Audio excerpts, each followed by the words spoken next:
Good evening, ladies and gentlemen. This is Mark Zubarek for the topics of the town news, and this is our October 8th, 2020 show that we have been presenting for many years now. But today we have co-hosts with me today, Mr. Keith Lucy, former selectman, and Jim Morose, town meeting member. And we just want to recognize John Toomey as my permanent co-host, who is currently unavailable due to being cautious to prevent catching anything from this virus. So, if we can show the rainbow, I have picked out a picture of Denver's Endicott Park. And the picture is basically a showing of a rainbow that appeared, I think it was yesterday. And it is an indicator of bringing gold to town or bringing unity to town. This is what we're looking for. It's a beautiful rainbow, and I really appreciate the picture that was sent to me. So, if we continue now, we are going to continue using the King Unwilling town seal, which is the Danvers town seal, and it really represents what this town is all about. The town of Danvers was incorporated in 1757, and it was done in a sense of the king was unwilling to listen to the people in town. And the purpose of all democracies, the strongest of all citadels of civil liberty, the town meeting. And this is what we're going to be talking about today, because there's an article on the town meeting scheduled for October 26th. And what we're going to start with is, what are we having this town meeting about? So, Keith, if you can just give us a brief synopsis of what is the issue today. And one of the things that I have selected a quote by Ronald Reagan: "Evil is powerless if the good are unafraid." And this is the meaning of town meeting. Town meeting is the bastion of our democracy, and this is where we make the final decisions. So, Keith, if you can go to story number 1, and Danvers to restore respect for our first responders. Thanks, Mark. That quote is meaningful, and we don't mean it as a slight on anyone in town. It has a few layers to it, and when we talk about the misuse of the flag we're about to talk about, is really a lot of those people are evil, and that's what we're talking about. So we're trying to take back a symbol that means so much to first responders, and we don't want to we want to let the evil doers, right, that have misused and inappropriately appropriated this flag. We don't want to let them win. So when you talk about evil, we're not talking about town officials. We're not talking about anyone in town. We're talking about the evil that misuse things. So, but the history behind this is, we've always thought of ourselves as a town that's respectful, responsive to the needs of the residents, the needs of the businesses, the whole community, really, right? But lately, we've been embroiled in this debate over a simple, thin blue line flag. Specifically what we'll call the modern version of the thin blue line flag.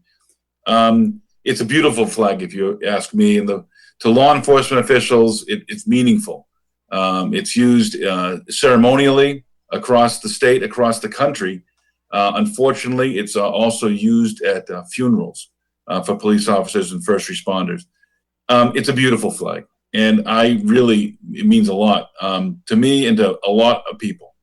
And it has been appropriated by some evildoers, right? So if we give up on it, right, then it's the bad guys win, and we don't want to see that. So what happened locally, right? What happened locally is the firefighter took it upon himself to fly this flag on the back of a fire truck, and granted without permission. And who would think they would need permission to respect first responders? In our town, I didn't think that would be something we would need for respect. And there was no ceremony to it. People don't need ceremony to show respect. I fly an American flag every day. Actually, I fly two, one in my front yard, one in my backyard, and I don't have a ceremony when I put it up. I put the flag up, right, and I show respect. And so once this was noticed by a resident in town, an email chain started that made its way to the town manager, and the town manager ordered it that it was removed, right? And if you look at the timetable, this happened within a half an hour. It was amazing how quickly town government can move when it really wants to. But the problem we have here is, before we demand that things get removed, we really need to understand the history and the origin of these things and what they mean to people. We need to understand what each side believes, the people that agree with the flag, people that disagree with the flag, and only then can a consensus remedy really be valid. You can jump to a remedy, but that remedy won't really be valid unless you've brought the data in. I can guess for a solution for anything, but it won't be valid until I really understand what the problem is and what I understand from both sides, why I want it, why I don't want it, why up is right, down is wrong, and anything else. You have to really data collect. And I'm an engineer. Jim's engineering background. Mark, you're an engineer. Data-driven solutions are always the best solution. So we then went and enough pressure came upon the select board. They had to meet. They had a community conversation. And it was unfortunate that they did nothing but affirm the town manager's decision. I would have liked to see them take a specific stance on it to either authorize it or disauthorize it, but instead they just punted and affirmed the town manager's decision. We hear this a lot from this Board of Selectmen, that it's best to leave things to the professionals. And to me, that's a dereliction of duty. Over and over, I've said that the Board of Selectmen has authority, and that authority is like a muscle. That authority, if left unused, will atrophy and die. And some other political person, whether a town manager or a town meeting, will step in and assume that authority. And that's what's happened in this case. So that's the backstory of what we're talking about. And we've had to react, and we'll get into that. But that's the backstory about this flag. And Keith, thank you very much. That was a good synopsis. However, I have one statement here that I'd like Jim to address with me. Is on August 24th, without input from the select board or the public, the town manager took it upon himself to designate the thin blue line flag as a political symbol and ordered it to be removed from the fire apparatus. Yeah. Political symbol. Jim, what do you think? Well, I think that it is a political symbol now because that's what they keep calling it. I think that we need to learn from this. And as a Monday morning quarterback, the issue now is not the issue. The issue is how we address these political issues when they come up, because this is just going to be the first of many. The country has been polarized. And the cancel culture has these little things that come up and say, oh, that I don't like, that's hurting my feelings. We got to change that. So this is number one. So when's number two going to come? Number three, number four? That's what this is all about. We need to make sure that we have the town should not overreact and quickly react on a one-off deal. They should have had a meeting like anything else. You say, oh, let me put that on let me talk to the selectmen about that. I'll get back to you. And then bring it up at the meeting and then say, well, we talked about it. We got to get it on the agenda. We're going to open up a blue ribbon committee to study this. And that's how it should have gone. Now, is that what's going to happen next? I don't know. on the next time, or are we just gonna, did they punt this? Well, this is one of the reasons I think this petition has grown to such a level and so much. We have always said that selectmen have always been able to hear a complaint and deliberate and come up with a solution. And currently, what we have in front of us is the selectmen have not acted. They are our leaders of this town, and they have not acted properly. They have left the decision to a town employee. And the thing is that the town selectmen and the town meeting members, both bodies have the responsibility to represent the values of this town. And this became a political issue by a hasty decision that was made as a reaction. Now, this has been going on all over the nation. It's not just in Danvers.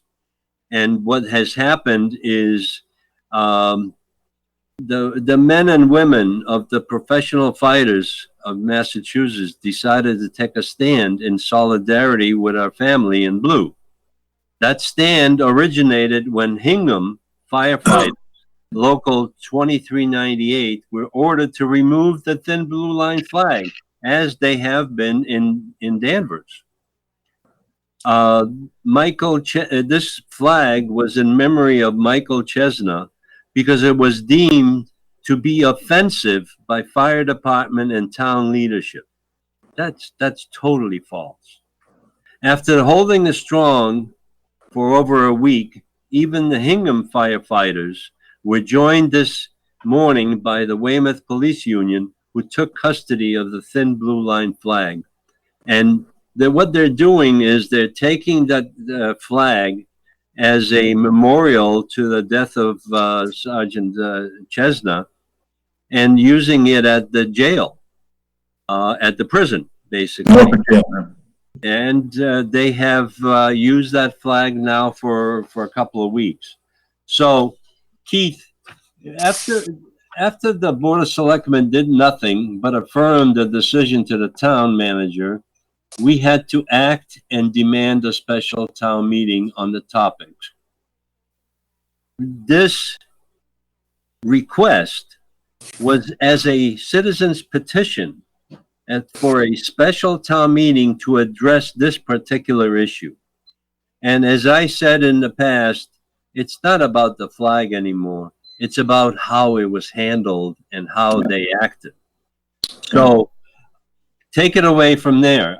We have several issues. The petition was filed, 450 signatures, and the intent of it was very clear to determine how we're going to handle this.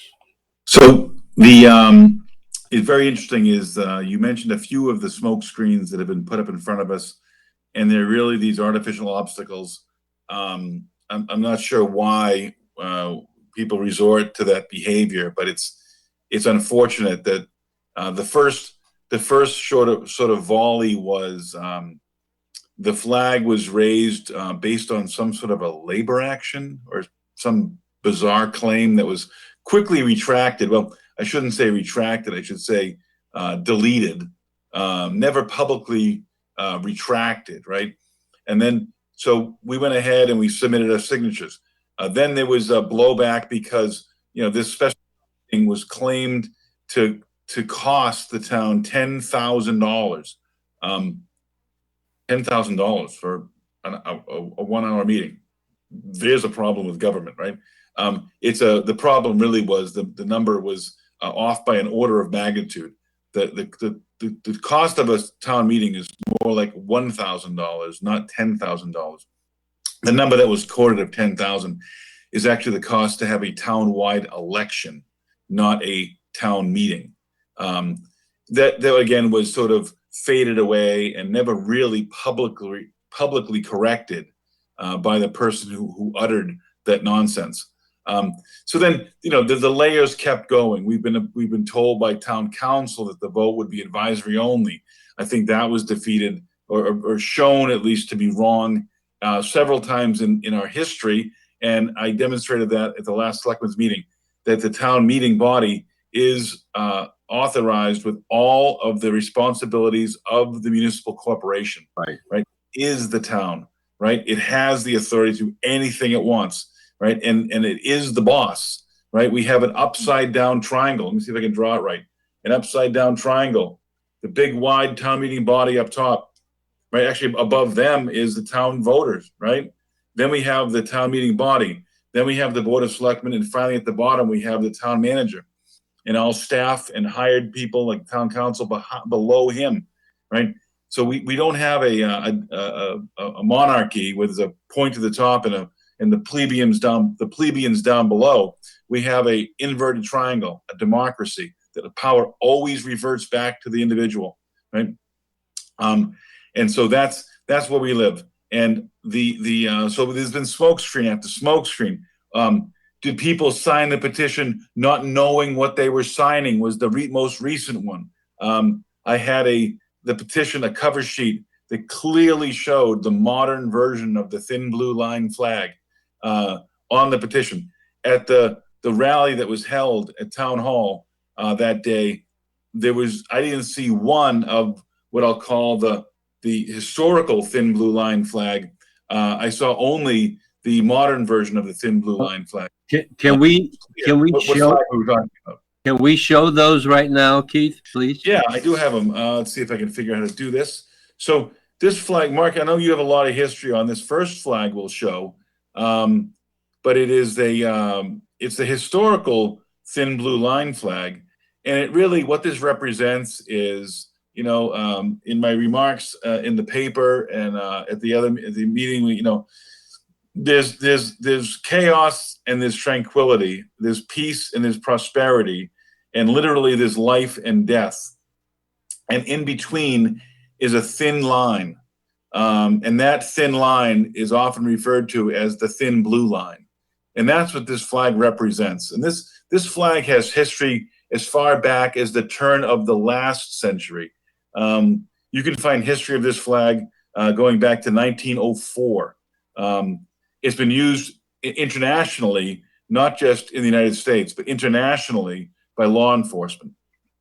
In around 2016 2014, the flag was updated to a more modern version of the flag, which is this one. And this is the flag that is used at a lot of what I saw mostly at our public rally at Town Hall. It's used tragically at a lot of police officers' funerals. It's a ceremonial flag that means a lot to law enforcement. It means a lot to me. And, I understand the blowback that we're getting because it is derived from the American flag design, but I consider that to be one of the most beautiful flag designs that's ever been created by man. And to use that and amplify the meaning of the American flag, and with it, who keeps the peace in America is a very important symbol. But this is the flag we're talking about. And really, when we first started down this crusade, Mark, we didn't talk about, we weren't the Citizens Committee to restore the thin blue line flag. We were the Citizens Committee to restore respect. And we mentioned it last night or 2 nights ago at the Selectmen's meeting, and we'll mention it again today. Look, we are reasonable people, and we will work with anyone that wants to work with us and not against us to come with a compromise of what we can fly. If you want to move on to the Keith, hang on. Let me interject here, because I think what we may have to address, and I have addressed this with a letter to the Salem Evening News, and I have it available. We must acknowledge that the meaning of flags can shift over time. So while the flag may be intended to memorialize fallen law enforcement officers, people use symbols for their own purposes. There's nothing inherently wrong about the black and white flag with a thin blue line. It's just a symbol, and the interpretation of the symbol may change over time. There has been a lot of talk about violation of the flag code. The violation of the flag code originally contained a criminal penalty of a fine and up to 1 year in jail. But in 1990, in the U.S. Versus Eichmann Supreme Court decision addressing flag burning, the Supreme Court invalidated the federal law against the flag desecration as violating free speech under the First Amendment. The current amended U.S. flag code has no penalty provision, and it is considered advisory flag etiquette. So I believe that the flag use and the symbols that are being used are really symbolic of the sentiment of the individual or the group that is being represented. Now, these same flags may be used by people that don't believe in that, and they have been hijacked. Jim, what do you think? Yeah, again, it all goes back to beauty is in the eye of the beholder, right? And the only thing we have to fear is fear itself. If you look at a symbol and you go, "Oh, that's," hey, well, then you must know that if it was co-opted by a hateful group, then then you must know what the real intent is. I mean, see, we have to be able to have the intestinal fortitude to look at these things and make the decision that, yeah, every group has, pick any group, it doesn't matter. They have the extreme fringe and the bad people and the good people and the huddled masses in the middle. And so we have every symbol will have the same variation. It starts out good, someone co-opts it, but at the end of the day, that symbol means what it initially represented. And the only remedy for that is education. We need to have education to make sure people understand that the blue line flag is what it is and what it is. And the rainbow flag is what it is what it is. And if it's misused, then we need to go after the misuse. Well, what was that? Sorry. I heard that we were entering a new ship now. No, that was my phone. Sorry about that. It's all right. Another claim is that the flag has become a political symbol, and that's what we've been talking about, and that's where it's been twisted in the discussions that have been happening. It has been used in hate speech and by extreme groups, but so has the American flag and practically every other flag that we have in existence. Look by at example, Mark. By example, I want to pop up those flags again and show you what else can occur with flag misuse or flag appropriation, whatever you want to call it. I didn't, there were two other flags I didn't want to show, but there was, there's our classic thin blue line flag. There's the modern version of the thin blue line flag, and although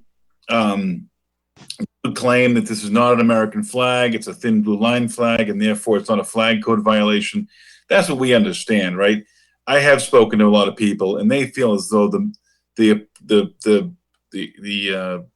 repurposing of the American flag design doesn't sit well with them, and I understand that, right? I do. But if that doesn't sit well with you, then what about this flag, right? This is a photo from a Joe Biden rally, right? That's the ultimate in a political event, presidential candidate. And here is the pride flag, which is another flag I think is beautiful. And I think this combination, by the way, is beautiful.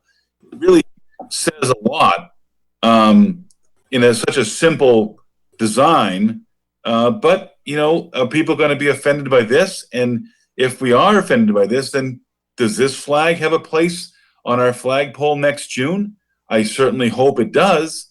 not this flag, but the traditional pride flag, because anything can be politicized by a minority group. And that's what's happened with this thin blue line flag, right? Those crazy people that fly the thin blue line flag as a symbol of hate are dramatically in the minority. And I will tell you right now that they do not exist in the town of Danvers. And we need to reappropriate the thin blue line flag and take it back from these crazy people. And that's what we're trying to accomplish. But if the town of Danvers isn't up to that task right now, then we at least need to restore respect. And as the town manager said, or I assume the town manager wrote it, in the joint statement of the town manager, the chairman of the board, and the two chiefs, we need to find a way to make sure first responders understand that we respect them. And there is an article, by the way, on, I'll call it our special town meeting, that was used by the town to add 6 other articles. So at first we were told that how dare you have your own special town meeting. And now that town meeting has been used for 6 other articles. So I think a thank you might be in order, but that's just me. But you see, Keith, this is...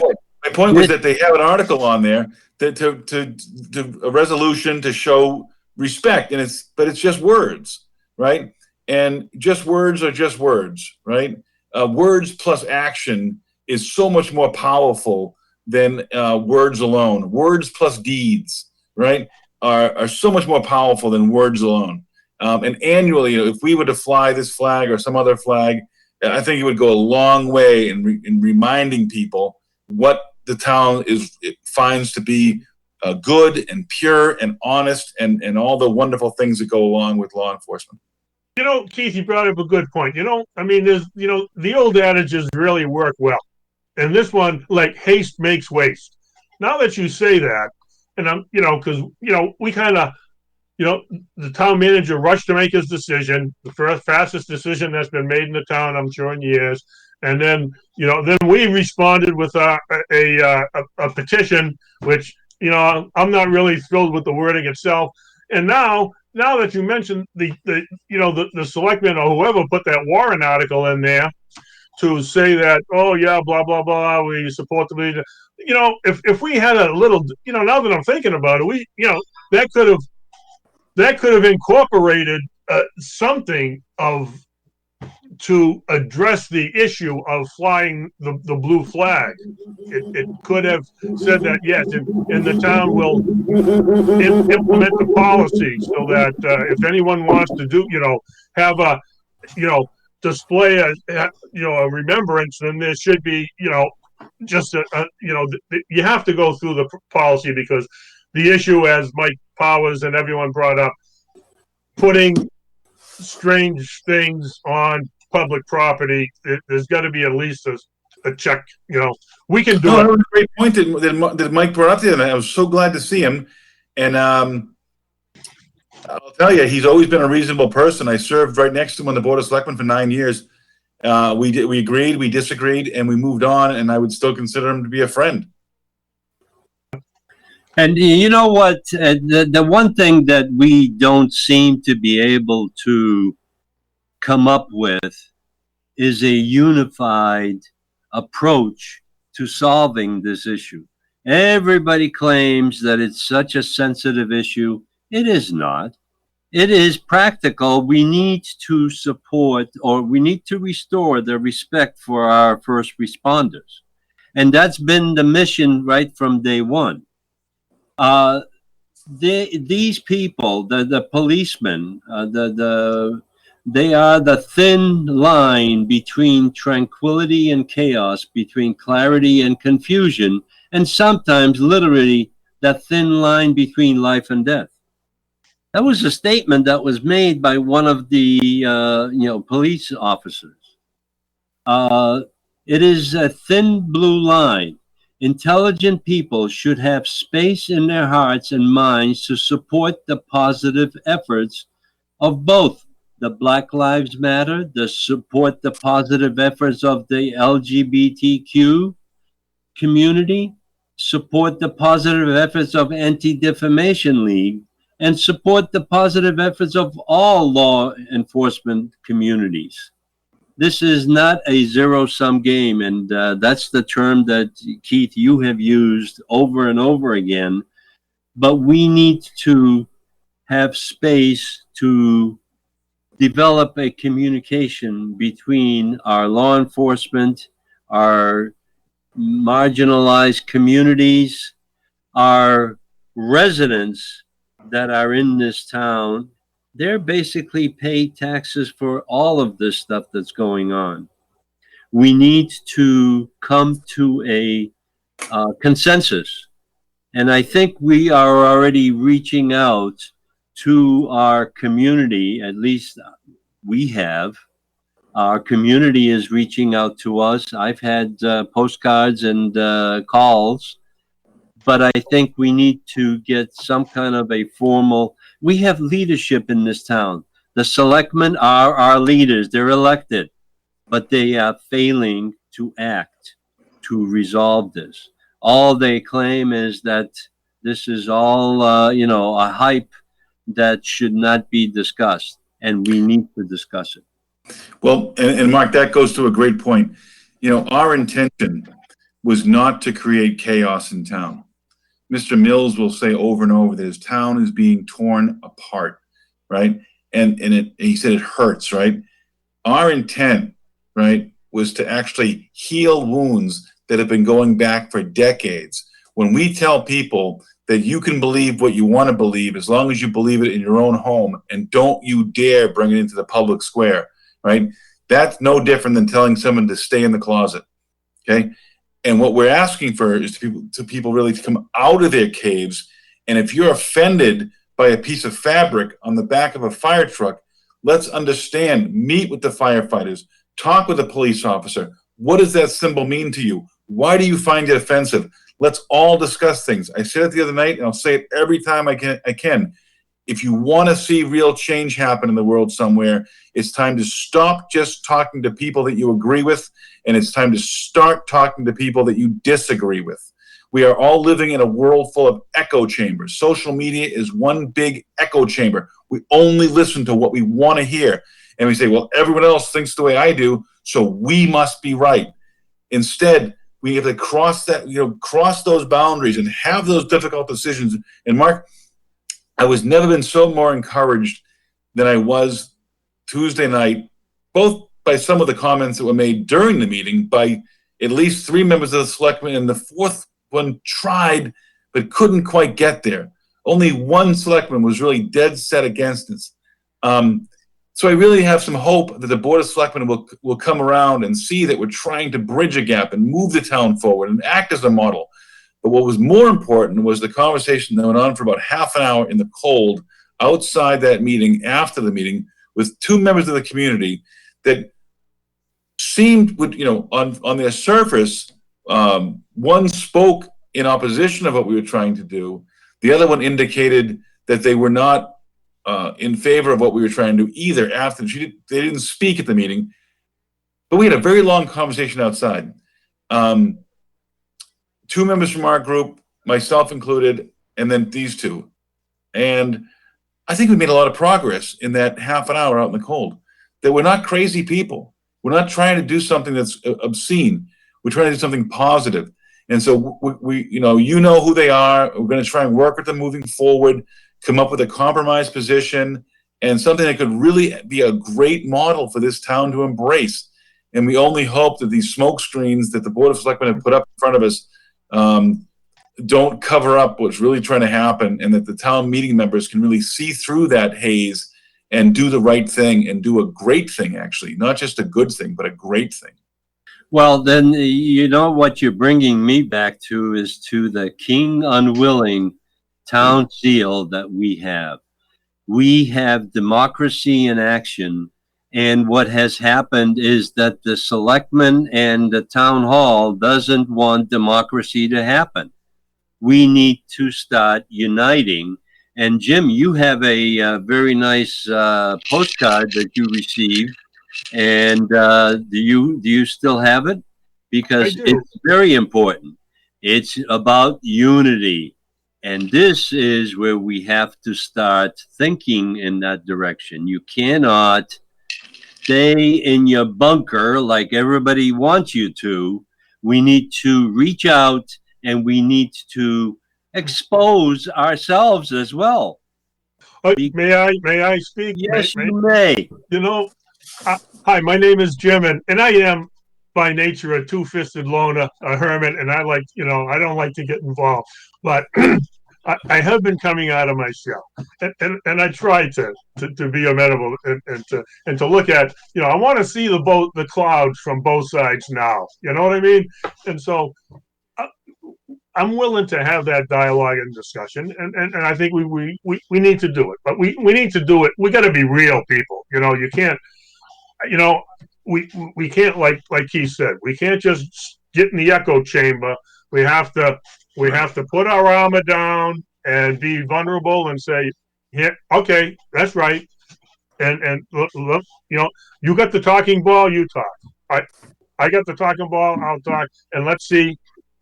We all have to make compromises. We all have to, at least try to understand what the other person is thinking before you can, make a decision. And that's all I want to say. I'm going to go back in my shell now. No, stay out of your bunker. That's enough. No, Jim, you're exactly right. And we all three come from an engineering background. And I've always said when I'm at work and when someone proposes a different solution, I say, look, you can put 5 engineers into a room and they're going to come up with 8 solutions and they're all going to work, right? And you're really just arguing on the fringes of which one's better and which one's, depending on what needs to happen. And so we need to start having that model in town government and not arguing, you're right, I'm wrong. No, I'm right, you're wrong. And said, no, we're both right as long as we have a solution that might have different outcomes. And, not to confuse the matter, but I thought the Smith School discussion was done excellently when Mr. Bartha, the town manager, proposed an override that said would save the town money. And then, he asked me, he asked several others, would you think the town would go for it? And I said, no, it might be the right decision fiscally, but it's not going to pass. Right. So let's not even bother going on. And that was a good effort, right? To say, there are 2 solutions to this. And which one do you think the town will go for? And which one won't they? So what's better for the town and what's better for the individual? So it was a great discussion to have. I really enjoyed having that with them because it was civil, respectful, and they chose the decision to not attempt the override. And the town's going to pay more in the long run, but the individuals will pay less in the short term. And that's got a positive thing to it too. Well, that's here. Keith and Jim, I think the key element here is that whoever's in a leadership position, similar to what the selectmen are and their town manager, we have to understand the culture and the background of what's been happening over the last 50 years. We have been involved in this government for many, many years. I go back 30, 40 years. And the thing is that there's a certain amount that has to be give and take. And that's what we are not getting right now.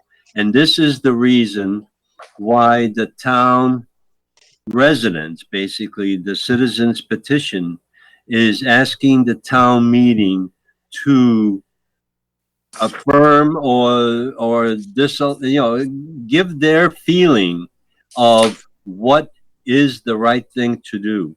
We cannot be escaping from a certain ability to rule this town, but right now it's an absence. There is no rule in town.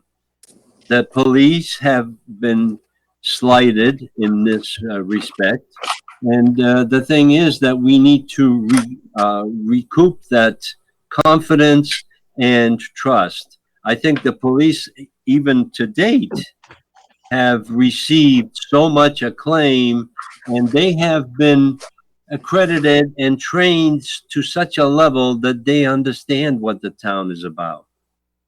Jim? Yeah, you made me think about something. I mean, the vacuum, Danvers says Danvers, and we've been involved in our little world here, but the polarization. It's come. Okay, the outside world has now come. Here we are. Okay, Right. so what's going to be next? Okay, now the police. You just said that they get accolades, they get this and that. But if you watch, CNN and all these other folks, they want to defund the police. They want to do, they want to get rid of police. They want to cut it down and change everything. So the question is, like I said, this whole snap decision, a political decision made without, unilaterally, without going through that process. Like I said, we got an issue. Let me talk to the selectmen. Let's bring it up. Have a public meeting. We might have to have a committee. That's right. We need to have that model built in right now. We got to start now. We got to do that now. And that's what I was hoping that this special meeting would be about. Whoa, this is the flag, people. This is it. This is just the one of many that's going to be coming. The dominoes are all lined up. Okay. And so what's going to be next? Someone's going to come in and say, we need to cut the police budget by, a couple of million and send it over here. I don't know. But that's Jim, going back in the show. Jim, I think, I think Keith has mentioned this, and I have also reached out. We have reached out to our elected leaders. They don't want to talk to us for some reason. There's one specific one that I have reached out because he's a neighbor and a friend. But the thing is, the other selectmen are afraid of reaching out to their constituents. And we are constituents. So, well, Mark, I think the confusion is around this open meeting law. And actually, Jim got some feedback from a fellow town meeting member when Jim reached out to a fellow town meeting member and all of the town meeting members of his precinct. And she responded that said, by contacting all of us, you're violating the open meeting law. Another smokescreen is all this is. We've heard from 4 of the 5 selectmen have actually engaged in some of our outreach attempts. There's only one selectman that really has not returned an email from me, or as far as I know, from any of our group to chat or discuss, but the other 4 have. That's very encouraging. But the smokescreen is I can only meet with one of you, or I can only meet with 2 of you. Open meeting law does not restrict the meeting of a selectman with any number of people, or any number of people, any number of selectmen. The open meeting law restricts the meeting of selectmen with other selectmen and chain conversations between selectmen, not chain conversations between the selectmen and individuals or individuals and selectmen. We had to demonstrate that we understand open meeting law. We did it, or I did it at the beginning of the meeting this time and last time. Look, law is very simple to understand. You just need to read.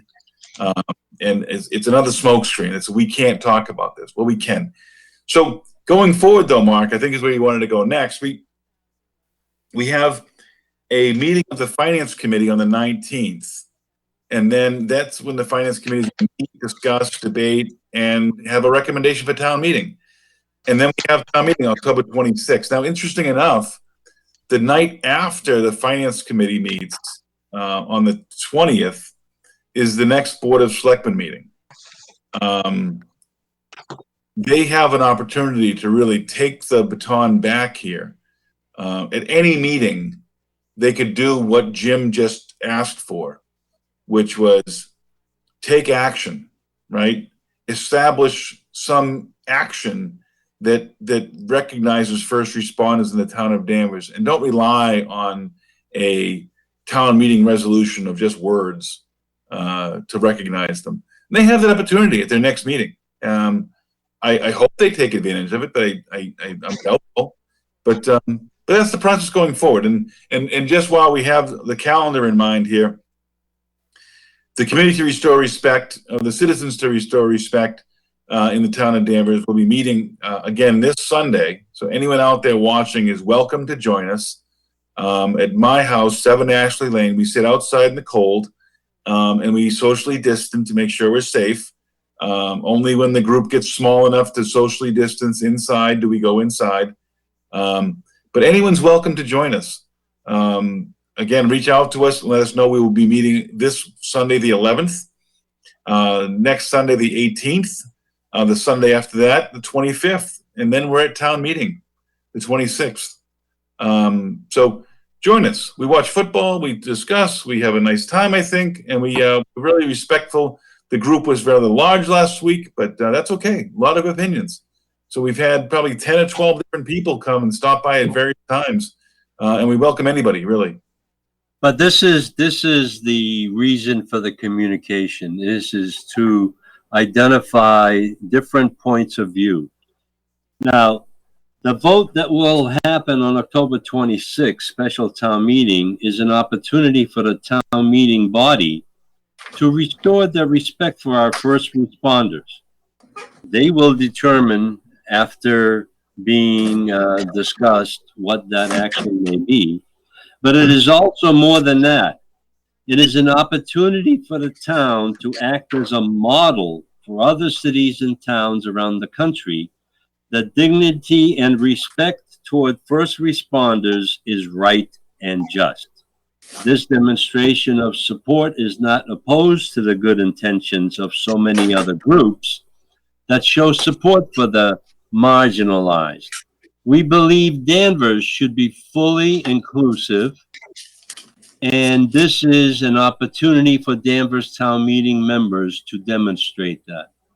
Danvers Town Meeting has always been a bastion of democracy, and it will be asked to reaffirm our responsibility to our residents.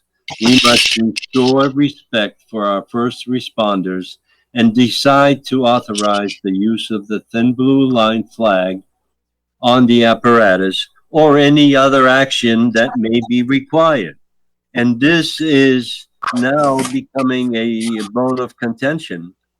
We are asking for the town meeting to consider any resolution to this flag. And the flag, like I said at the selectmen's meeting, is a piece of cloth, but it's the symbolism behind it and the sentiment of our law enforcement police officers. Right. So, that brings up a good point, Mark. I mean, like, I looked it up one time, and, holidays and days of remembrance and this, I think there was like 574. There's more than one for every day of the year, you know what I mean? But, I mean, does there exist now a day of remembrance for police? I mean, I don't know if there is or not, but I mean, that would be the time that the blue line flag, the modern flag, should be flown, and that would, we need to have some kind of agreement and understanding as to how that can work. I mean, like 9/11 is an example. We have a big ceremony. One of the victims from 9/11 lived in Danvers, and that's just we're celebrating and memorializing the fact that the police don't run from they run to the danger, into the danger. We lost a lot of people that day that weren't even at ground zero. They went to help, and they didn't make it out. And that's what we're talking about. 343 firefighters. But Keith, there are wonderful ways to recognize first responders, and we are researching and speaking with officers about what the symbolism of the classic thick blue line flag is, what the symbolism of the modern thin blue line flag is, what month is most meaningful to them. We don't want to, and we really, if you look at our initial press release, right, we discussed this as a first action. I don't see this as our only action, though, and we actually would come up with. We've already have an idea of three separate actions we could take to recognize not just first responders, not just police, not just fire, but others in town in a more meaningful way. And we'll be discussing that. And that was one of the important conversation points I got to have after the meeting outside in the cold with those two very reasonable people that I hope to continue the discussion with. And working with them, I really hope we end up with a great package that we can bring forward to the probably directly to the town meeting body, and get some support from them, and really demonstrate a lot of good support for not just first responders, but other groups in town as well. All right, I mean, Keith, we do have a, the do- one I mean, thing, Jim, hang on, you'll get your chance. The one thing that I picked up from Jim's comments is that right now, this town and the management of this town do not have any flag policy of when flags should be flown, which flags can be flown. It seems to be pick and choose by the Board of Selectmen. Whatever they want, they get. The thing is, we need to have some kind of a policy of recognizing our first responders or our nurses or our employees even. And that's what we need to have accomplished by the time we get to the town meeting. And I think, I don't know, I don't have any hope for the selectmen to do anything, but maybe the town meeting will have to direct them to do something. And Mark, I was just comment I thinking made before about nature abhors a vacuum. Wait a minute, guys, one at a time. I'm going to be real quick. Nature abhors a vacuum. In the absence of action by the town board of selectmen and the select board, town meeting will take action, right? Yep. That's how we end up. We're at Jim. Go ahead, sorry. right. And I mean, also I wanted to point out was that we had the conversation, but you know, between all the COVID-19 protocols and the way this it was set up with the selectmen up, and it was just, you know, and if we want to have a conversation, this, you know, a real one with just everyone meeting together, it's even going to be similarly difficult because of these COVID-19 restrictions. It would be nice if it was nice weather, we could do it outside. Maybe we still can, but having something inside, we need a lot of space depending on how many people show up. And again, it would be like, you know, having a bunch of people up there, intimidation factor for all. I think we need to, you know, have a better way of managing whatever meeting we have. Well, Jim, we have managed through the efforts of Patricia Fraser, our town moderator, to hold our annual budget vote. We were able to do that in a facility that was socially distant, where everybody had to wear a mask. Now we're at a advanced stage of this, and we should be able to have a real town meeting where people actually express their views. And it's not only me or Rick Betancourt talking to the budget, because that's what happens all the time. We need to engage the rest of the town meeting members. So now that we're coming close to the conclusion of this presentation, I have a couple of items, but I think I'm going to just quickly go over the Danvers High School and Danvers school system, because that's the story that we've been carrying for the last 3 shows, I believe. And I just want to report very quickly of the personal reports that I'm getting from parents in my neighborhood and also in other neighborhoods.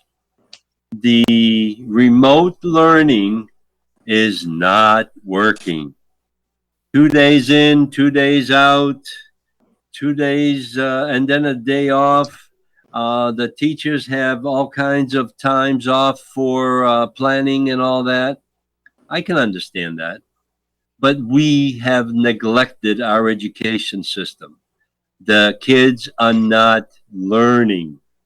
The problem is parents are afraid to bring this up. That's why I'm even bringing this up now, because we need to get education back on course. And I will go and try and do a story with the superintendent of our education system and see if we can determine exactly what the heck are we doing. Are we losing our kids to another year of non-education? Because we've already had 6 months of it. So that's the end of that story. Keith, you want to say anything on that one? Just real quickly, if you want to see what's going on in the public school system, I encourage people to watch the documentary Waiting for Superman. It was probably created back in 2004 or 5, and it talks about the middle group, the non-accelerated group and the non-special needs group. There's a group that's falling behind in most of our public schools. This COVID crisis and the reaction by our school system is simply accelerating that. And that middle group, the big middle part of that bell curve, is the one that's going to fall behind the most. Right. Jim? Yeah. I mean, I've just heard that, in bigger circles, the private schools, their enrollments are going up because they're having full, schools, and you're right. We have to do something. The budget never changed, but the teachers' hours certainly did. And again, we're spending all this money, and what are we getting? And are we taking really proactive? And if the parents aren't happy, they're going to have to speak out. So parents, if you're out there, you're going to have to call up the school and start asking questions. Because they're only going to listen to you. We're on the outside looking in. My kids have kids. Well, let me propose a solution to this thing, because the only thing that works is money. And what I have done in my last submittal of my taxes, I wrote a letter to the town treasurer, take 50% of that and hold it in escrow until the education process in this town gets to a level where people are getting taught in school and not being left out. I have not received any response from the treasurer, but at least it's an attempt of trying to address this. And I think if more people do this, we have a tax bill that's due on November 2nd, guys. We need to write letters to the town hall. Hold back the money. That's the only thing that's going to make it work. Jack Billings was a man ahead of his times when he asked to hold back how many thousands at a town meeting 2 years ago. All he wanted is $100,000. Exactly. But they didn't even let him do that. No. All right. The last step before we finish the show is that we have an election coming up. It's basically the only election that I consider as being relevant for Danvers is the state 13 district covering Danvers, West Peabody, and parts of Middleton. This is for the state representative seat, the one that's Ted Speliotis has vacated. We have candidates of Bob May, Republican candidate, Bill Bates, independent candidate, Sally Kearns, Democratic candidate, Jason Guida, independent candidate, and Chris Cohane, independent candidate. We have a selection. These candidates are the most relevant for Danvers. Federal elections will have a slight difference between the state and anticipated to go Democrat, even though Danvers has at least 60% enrolled, which means we do not know how these individuals will vote. So, state of Massachusetts has gone Democratic for federal elections. We need to stop that, but that's going to be a big effort. So now we have an opportunity to at least start with the House of Representatives. So, gentlemen, thank you very much for participating. Keith, thank you for being here. And Jim, thank you for being here.